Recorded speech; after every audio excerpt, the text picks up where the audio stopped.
सभी को नमस्कार। टू डायमेंशनल ज्योमेट्री में हम हाइपरबोला पढ़ रहे हैं।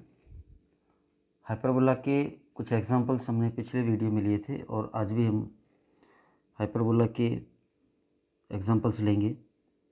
आज जो एग्जांपल्स ले रहे हैं वो ख़ास तौर से व्यासों और संयुग्मी व्यासों पर आधारित हैं। ये जो पहला एग्जांपल है, इसमें यदि दो व्यास एक अतिपरवलय के लिए संयुग्मी हों तो फिर ये सिद्ध करना है कि जो संयुग्मी वाला अतिपरवलय है उसके लिए भी वही दो व्यास संयुग्मी होंगे। इसके सॉल्यूशन पर आए। ये अतिपरवलय है x² - y² - b² = 1। इसके दो परस्पर संयुग्मी व्यास हैं। अगर उन व्यासों को हम ये मान लें, क्योंकि जो व्यास होंगे वो केंद्र से तो गुजरेंगे ही, और इस अतिपरवलय का केंद्र मूल बिंदु है, तो जो दो व्यास हैं वो मूल बिंदु से गुजरने वाली रेखाएं होंगी, और मूल बिंदु से गुजरने वाली किन्हीं रेखाओं का समीकरण इस रूप में होता है। तो मान लिया कि एक व्यास तो है y = m1x और दूसरा है y = m2x। अब अगर ये दो व्यास परस्पर संयुग्मी हैं इस अतिपरवलय के, तो इनकी प्रवणताओं का गुणनफल b²/a² होगा। संयुग्मी व्यास होने का जो प्रतिबंध होता है दीर्घवृत्त में ये होता है m1 m2 = -b²/a², और अतिपरवलय में होता है m1 m2 = b²/a²। तो इस अतिपरवलय के ये दो परस्पर संयुग्मी व्यास मान लिए। अब हम प्रूव करेंगे कि ये जो दोनों व्यास हैं जो पहले अतिपरवलय के लिए परस्पर संयुग्मी हैं, ये इस अतिपरवलय का जो संयुग्मी अतिपरवलय होगा उसके लिए भी ये दोनों व्यास परस्पर संयुग्मी होंगे। तो इस अतिपरवलय का जो संयुग्मी अतिपरवलय है उसका समीकरण होता है, जैसे 1 की जगह -1 कर दें तो इस अतिपरवलय का संयुग्मी अतिपरवलय आ जाएगा x² / a² - y² / b² = -1। या इसको इस अतिपरवलय का जो समीकरण है उसी रूप में व्यक्त करें, यानी इधर वापस 1 कर दें तो पूरी इक्वेशन को -1 से गुणा कर दें तो ये हो जाएगा -x² / a², और ये हो जाएगा +y² / b², और ये -1 जो है वो +1 हो जाएगा। फिर इस माइनस को नीचे दर्शा दें तो ये टर्म लिखी जा सकती है x² - a², और यहाँ माइनस और नीचे माइनस कर दें तो ये टर्म लिखी जा सकती है -y² - b² = 1। और थोड़ी देर के लिए इनको नया नाम दे दें, -a² को कैपिटल A² मान लिया और -b² को कैपिटल B² मान लिया। तो संयुग्मी अतिपरवलय का समीकरण ये हो गया। अब ये ठीक वैसा है जैसा मूल अतिपरवलय का समीकरण है। नंबर 1, अब अगर दो व्यासों के परस्पर संयुग्मी होने का प्रतिबंध इस अतिपरवलय के लिए ये है कि उनकी प्रवणताओं का गुणनफल b²/a² होगा, तो इस अतिपरवलय के लिए होगा वही दो व्यास इस अतिपरवलय के लिए संयुग्मी हो जाएंगे अगर हम ये सिद्ध कर पाएँ कि उनकी प्रवणताओं का गुणनफल b²/a² होगा, कैपिटल B² / कैपिटल A² होगा। अब क्योंकि वो दो व्यास हमने मुख्य अतिपरवलय के लिए संयुग्मी मान रखे हैं, तो उससे तो ये आया ही था कि उनकी प्रवणताओं का गुणनफल b²/a² होगा। ऊपर नीचे माइनस से गुणा कर दें -1 से, तो ये -b² बटे -a² लिखा जा सकता है। इसी राशि का मान ये है। अब -b² की जगह कैपिटल B² कर दें जैसा कि हमने माना है, और -a² की जगह कैपिटल A² कर दें, तो यही समीकरण ये बन गया। और अब ये बता रहा है कि वो दो व्यास जिनकी प्रवणता m1 m2 थी वो इस संयुग्मी वाले अतिपरवलय के लिए भी संयुग्मी हैं। इससे स्पष्ट है कि व्यास y = m1x तथा y = m2x संयुग्मी अतिपरवलय नंबर 2 यानी ये वाला के भी परस्पर संयुग्मी व्यास हैं, क्योंकि दोनों की संयुग्मी होने का कंडीशन सेम ही है। मतलब जो इक्वेशन ये बता रही है कि वो दोनों व्यास अतिपरवलय नंबर 1 के लिए परस्पर संयुग्मी है, उसी इक्वेशन में मामूली सा चेंज करके और ये इक्वेशन बन जाती है। और ये इक्वेशन ये बता रही है कि वही दोनों व्यास इस संयुग्मी वाले अतिपरवलय के लिए भी परस्पर संयुग्मी हैं। और दो व्यास परस्पर संयुग्मी होते कब है वो हमने पहले पढ़ ही लिया है, और उसकी परिभाषा ये होती है कि एक व्यास के समांतर रेखाओं या समांतर जीवाओं को समद्विभाजित करने वाली रेखा उस व्यास का संयुग्मी व्यास कहलाती है। जो हमने दीर्घवृत्त में भी पढ़ा था, यहाँ भी पढ़ा है। तो इस एग्जाम्पल में अब ये प्रूव हो गया कि दो व्यासों का एक पेयर, एक जोड़ा, जो एक अतिपरवलय के लिए परस्पर संयुग्मी है, वही व्यासों का पेयर उस अतिपरवलय के संयुग्मी वाले अतिपरवलय के लिए भी परस्पर संयुग्मी होते हैं। इसमें जो प्रूव हुआ है उसका उपयोग हम अगले एग्जाम्पल में भी करेंगे। और अगला एग्जाम्पल यह है कि सिद्ध कीजिए कि एक व्यास अतिपरवलय को वास्तविक बिंदुओं पर काटता है, तो वही व्यास संयुग्मी वाले अतिपरवलय को काल्पनिक बिंदुओं पर काटेगा। काल्पनिक बिंदुओं पर काटेगा का मतलब नहीं काटेगा। समीकरण से हल करने पर अगर इंटरसेक्शन पॉइंट्स इमेजिनरी आ जाएं तो इसका मतलब यह है कि एक्चुअली वो रेखा उस अतिपरवलय को नहीं काटती है। तो प्रूव ये करना है कि अगर एक व्यास एक अतिपरवलय को रियल पॉइंट्स पर काटता है तो वही व्यास संयुग्मी वाले अतिपरवलय को इमेजिनरी पॉइंट्स पर काटेगा, और जो संयुग्मी वाला व्यास होगा वो संयुग्मी अतिपरवलय को वास्तविक बिंदुओं पर काटेगा। तो यहाँ पर दो अतिपरवलय हैं और दो व्यास हैं। अतिपरवलय एक दूसरे के संयुग्मी हैं और व्यास भी परस्पर संयुग्मी हैं। फिर कौन सा व्यास, दोनों जो व्यास हैं संयुग्मी वाला और मूल, और जो दो अतिपरवलय हैं, तो कौन सा व्यास किस अतिपरवलय को काटता है, इसके बारे में जो ये सब लिखा हुआ है मोटे तौर पर उसको हम ऐसे समझ सकते हैं कि दोनों व्यासों में से एक ही व्यास एक अतिपरवलय को काटता है। यानी एक व्यास एक अतिपरवलय को काटेगा तो वो संयुग्मी वाले को नहीं काटेगा, और अगर वो संयुग्मी वाले को काटेगा तो मूल वाले को नहीं काटेगा। इस तरह की बात प्रूव करनी है। दो अतिपरवलय जो परस्पर संयुग्मी हैं और दो व्यास जो परस्पर संयुग्मी हैं, उनको एक बार फिगर में समझ लें तो इस प्रकार होगा। ये एक्स अक्ष, वाई अक्ष, ये मेन अतिपरवलय है, पहला अतिपरवलय, और उसकी एक ब्रांच इधर है। इस यहाँ पे लिखा हुआ भी इक्वेशन नंबर एक, ये मूल अतिपरवलय है। फिर इस अतिपरवलय का संयुग्मी वाला जो अतिपरवलय है वो ये है, उसकी एक ब्रांच तो ये है और दूसरी ब्रांच उसके नीचे है। तो ये ब्लू लाइन से जो दिखाया गया है ये संयुग्मी वाला अतिपरवलय है, और रेड लाइन से जो दिखाया गया है वो मूल अतिपरवलय है। तो ये तो हो गए दो अतिपरवलय।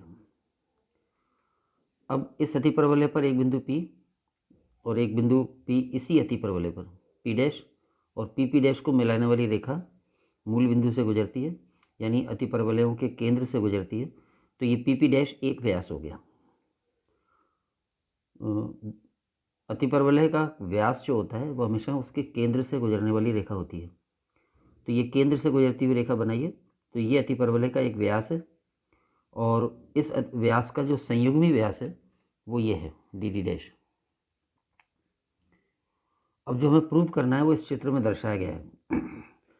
अपने पास दो व्यास हैं, PP डैश और DD डैश, और दो अतिपरवलय हैं। दोनों अतिपरवलय एक दूसरे के संयुग्मी हैं और ये दोनों व्यास भी एक दूसरे के संयुग्मी हैं। अभी हमने इससे जस्ट पहले वाले एग्जांपल में प्रूव किया ही है कि अगर PP डैश और DD डैश ये व्यास प्रथम अतिपरवलय के लिए परस्पर संयुग्मी हैं तो यही दोनों व्यास संयुग्मी वाले अतिपरवलय के लिए भी परस्पर संयुग्मी होंगे। ये दो व्यास और दो अतिपरवलय, पहले हम इनकी बात कर लें, इनको लिख लें। तो अतिपरवलय जो मेन वाला है वो तो ये है एक्स स्क्वायर अपॉन ए square minus y square upon b square बराबर 1, या इसको एलसीएम लेके लिख दें, a square b square LCM ले लें तो ये हो जाएगा b square x square minus ए स्क्वायर वाई स्क्वायर बराबर a square plus a square b square. Equation number 1। इस अतिपरवलय का संयुग्मी वाला अतिपरवलय ये होगा 1 की जगह -1, और इसको एलसीएम लेके लिख दें तो ये हो जाएगा b square x square minus ए स्क्वायर वाई स्क्वायर बराबर minus of a square b square. Equation number 2। तो इक्वेशन नंबर 1 अतिपरवलय है और इक्वेशन नंबर 2 उसका संयुग्मी वाला अतिपरवलय है। माना दोनों अतिपरवलयों के परस्पर संयुग्मी व्यास निम्न हैं, y बराबर एम एक्स और y बराबर एम डैश एक्स। ये मूल बिंदु से गुजरने वाली दो रेखाएं हैं और मूल बिंदु इन दोनों अतिपरवलयों का केंद्र है। तो हम ये कह सकते हैं कि ये दोनों रेखाएं इन दोनों अतिपरवलयों के केंद्रों से गुजरने वाली रेखाएं हैं, केंद्र से गुजरने वाली रेखाएं हैं, अतः ये दोनों व्यास तो होंगे ही। मान लिया कि ये परस्पर संयुग्मी हैं और इन दोनों के परस्पर संयुग्मी होने का मतलब होगा कि दोनों की प्रवणताओं का गुणनफल बी स्क्वायर अपॉन ए स्क्वायर होगा। यही कंडीशन दोनों के लिए है, यानी ये दोनों व्यास प्रथम अतिपरवलय के लिए संयुग्मी हो और ये दोनों व्यास द्वितीय अतिपरवलय के लिए भी परस्पर संयुग्मी हो। दोनों की एक ही कंडीशन होती है, एम एम डैश बराबर बी स्क्वायर अपॉन ए स्क्वायर। तो अगर ये प्रथम के लिए संयुग्मी है तो यही दोनों व्यास द्वितीय अतिपरवलय के लिए भी संयुग्मी होंगे। ये बात हमने इससे जस्ट पहले वाले एग्जाम्पल में प्रूव की थी, यहाँ पर इसका सीधा उपयोग कर रहे हैं। तो यहाँ तक हो गया दो अतिपरवलय जो परस्पर संयुग्मी हैं और उनके दो व्यास जो परस्पर संयुग्मी हैं।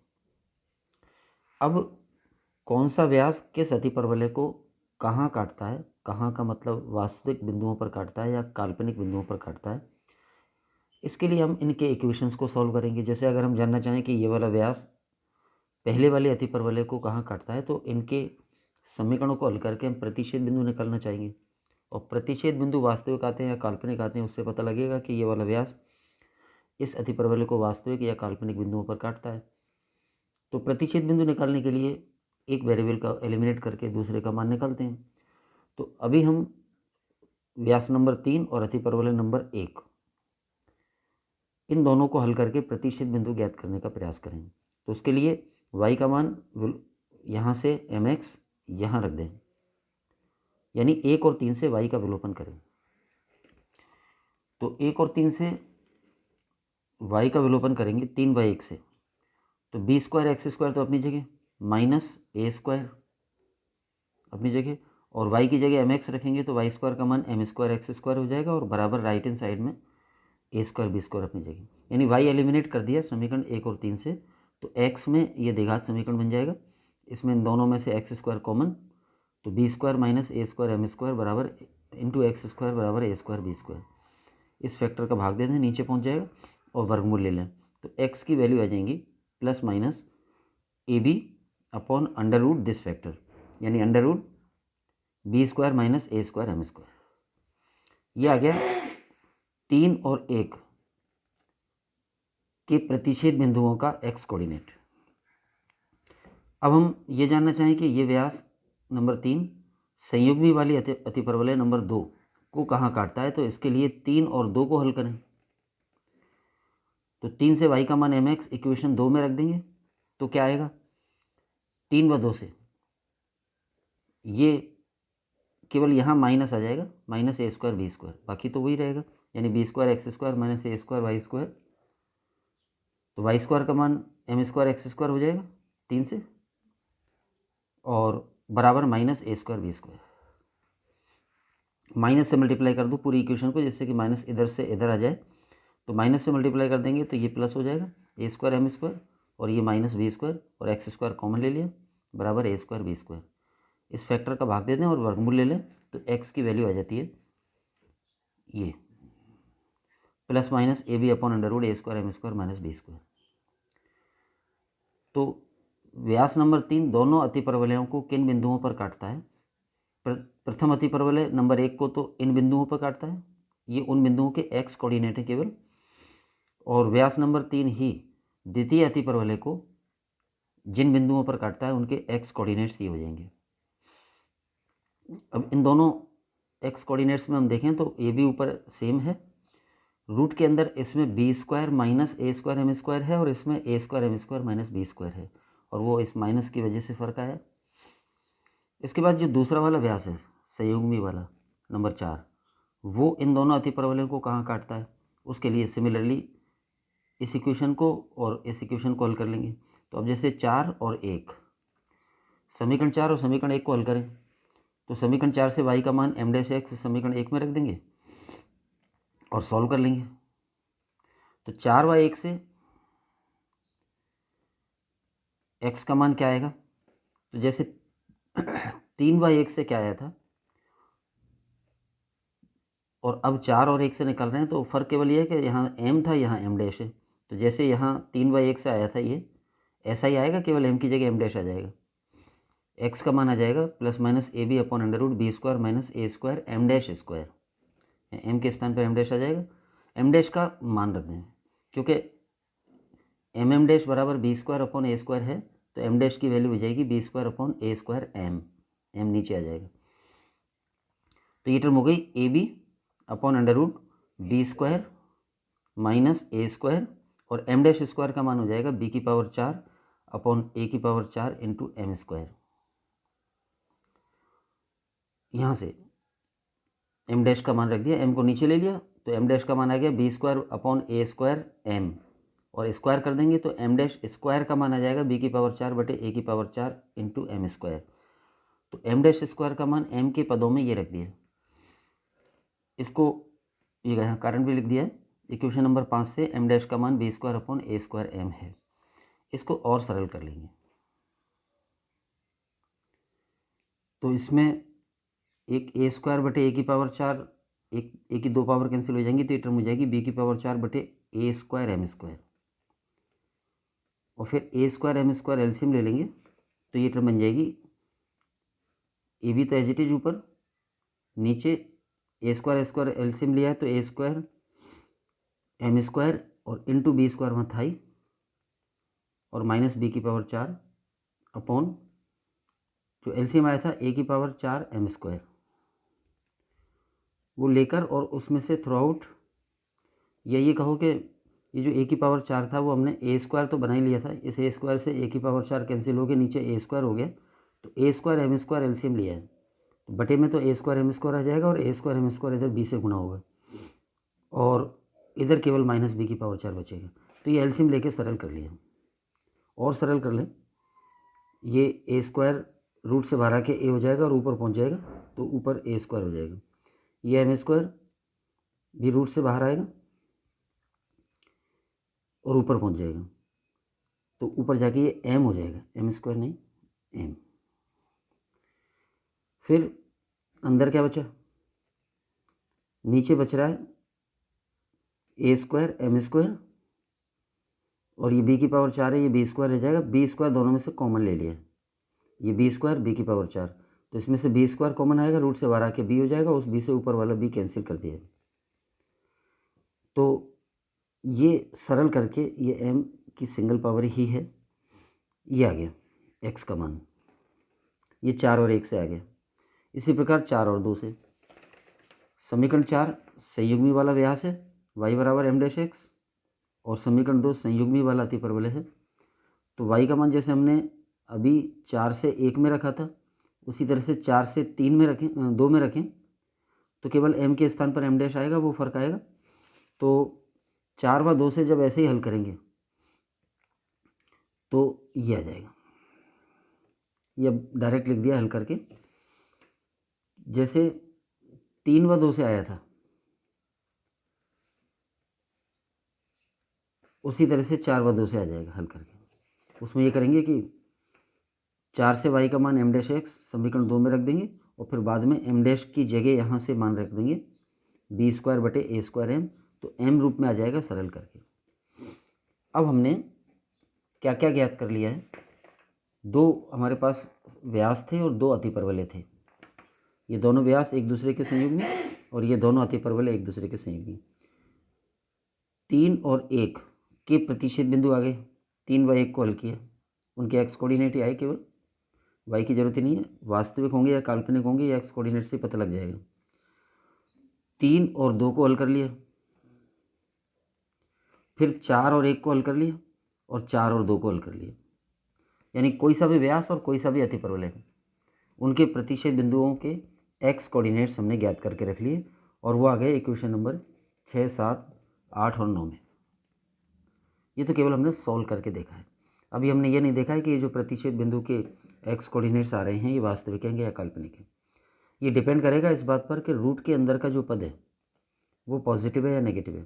अगर रूट के अंदर का पद नेगेटिव हो जाए तो फिर ये पूरी वैल्यू काल्पनिक आएगी, क्योंकि नेगेटिव का वर्गमूल काल्पनिक होता है, और रूट के अंदर का पद अगर पॉजिटिव हो जाता है तो ये पूरी वैल्यू वास्तविक आएगी। और जब एक्स कोऑर्डिनेट वास्तविक आएगा किसी भी प्रतिच्छेद बिंदु का इनमें से, तो फिर वाई कोऑर्डिनेट भी वास्तविक ही आएगा। तो अब हम अपनी बात पर आएँ। यहाँ तक हमने केवल प्रतिच्छेद बिंदु ज्ञात किए हैं। अब यदि व्यास 3 अतिपरवलय 1 को वास्तविक बिंदुओं पर काटता हो,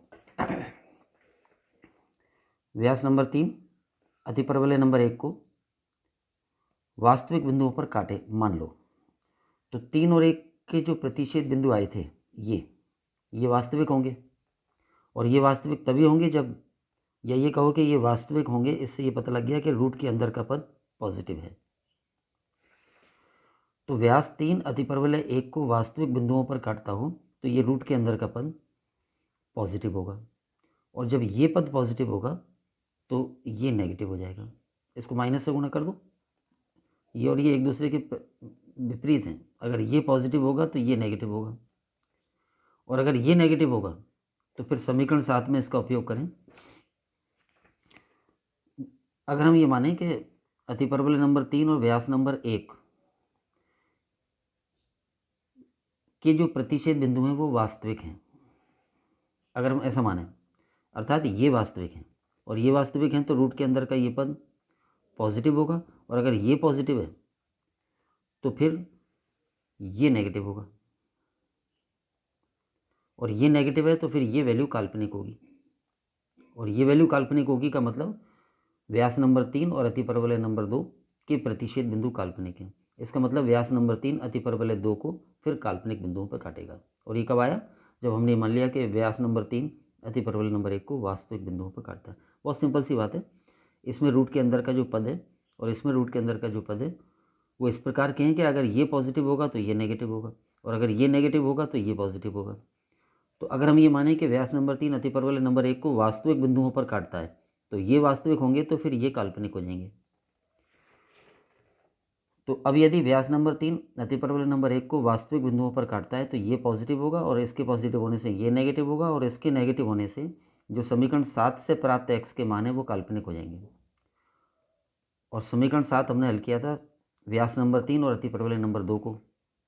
तो इसका मतलब अगर व्यास नंबर 3 अतिपरवलय नंबर 1 को वास्तविक बिंदुओं पर काटता है तो फिर वही व्यास नंबर 3 संयुग्मी वाले अतिपरवलय नंबर 2 को काल्पनिक बिंदुओं पर काटेगा। इसी तरह से अगर हम, क्योंकि a square M square minus B square negative था, तो इक्वेशन नंबर 8 में इसका उपयोग करें। इक्वेशन 8 में कि अगर ये नेगेटिव है तो ये काल्पनिक आएंगे, और ये क्या है? 4 और 1, यानी संयुग्मी वाला व्यास और मूल वाला अतिपरवलय के प्रतिच्छेद बिंदु। तो क्योंकि a square M square minus B square negative है इस समय, तो समीकरण 8 से ये स्पष्ट होगा कि जो एक्स के मान है वो काल्पनिक हैं, और उसका मतलब होगा कि व्यास नंबर 4 जो कि संयुग्मी व्यास है वो पहले अतिपरवलय को काल्पनिक बिंदुओं पर काटेगा। इसी प्रकार क्योंकि बी स्क्वायर माइनस ए स्क्वायर एम स्क्वायर पॉजिटिव है, तो इक्वेशन नंबर 9 में इसको अप्लाई करें कि ये पॉजिटिव होगा रूट के अंदर का पद, तो फिर एक्स वास्तविक आएगा। और ये प्रतिच्छेद बिंदु थे 4 और 2 के, तो बी स्क्वायर माइनस ए स्क्वायर एम स्क्वायर पॉजिटिव है, तो समीकरण 9 से ये प्राप्त होगा कि एक्स के मान वास्तविक हैं। और समीकरण 9 आया था 4 और 2 के प्रतिच्छेद बिंदु से, यानी कि संयुग्मी वाले अतिपरवलय और संयुग्मी वाले व्यास और संयुग्मी वाले अतिपरवलय। तो संयुग्मी व्यास संयुग्मी वाले अतिपरवलय को वास्तविक बिंदुओं पर काटेगा। ये सब कब? जब हमने ये मान लिया कि व्यास 3 अतिपरवलय 1 को वास्तविक बिंदुओं पर काटता है, ये माने तो व्यास 3 अतिपरवलय 1 को वास्तविक बिंदुओं पर काटेगा तो क्या क्या सिद्ध हो गया? तो सिद्ध हुआ कि वही व्यास नंबर 3 संयुग्मी वाली अतिपरवलय को काल्पनिक बिंदुओं पर काटेगा और संयुग्मी वाला व्यास मूल अतिपरवलय को, संयुग्मी व्यास नंबर 4 मूल अतिपरवलय नंबर 1 को काल्पनिक बिंदुओं पर काटेगा और संयुग्मी वाला व्यास नंबर 4 संयुग्मी वाले अतिपरवलय को वास्तविक बिंदुओं पर काटेगा। इस सब बात को एक बार और फिगर में समझ लें, जो हमने प्रूव किया है। ये फिगर हमने अभी समझा ही था। जैसे इस चित्र में व्यास नंबर 3 अतिपरवलय नंबर 1 को वास्तविक बिंदुओं पर काटता है, तो यही व्यास संयुग्मी वाले अतिपरवलय को नहीं काटेगा, यानी काल्पनिक बिंदुओं पर काटेगा। और फिर संयुग्मी वाला व्यास क्या करेगा? संयुग्मी वाला व्यास मूल वाले अतिपरवलय को नहीं काटेगा और वो संयुग्मी वाले अतिपरवलय को काटेगा। यानी दोनों व्यासों में से एक व्यास एक ही अतिपरवलय को काटेगा, दूसरे को नहीं काटेगा। और दो परस्पर संयुग्मी व्यास हैं, तो एक व्यास अगर एक अतिपरवलय को काट रहा है तो वो संयुग्मी वाला दूसरे को काटेगा, उसको नहीं काटेगा। तो ये सब हमने कौन सा व्यास किस अतिपरवलय को काटता है नहीं काटता है, उसके लिए तो पहले प्रतिच्छेद बिंदु के एक्स कोऑर्डिनेट ज्ञात करके रख लिए और सभी 4 जो एक्स कोऑर्डिनेट्स निकाले हमने, व्यास नंबर 3 अतिपरवलय नंबर 1, व्यास नंबर 3 अतिपरवलय नंबर 2, फिर व्यास नंबर 4 अतिपरवलय नंबर 1, व्यास नंबर 4 अतिपरवलय नंबर 2। इस तरह से हमने 4 प्रतिच्छेद बिंदु निकाले हैं।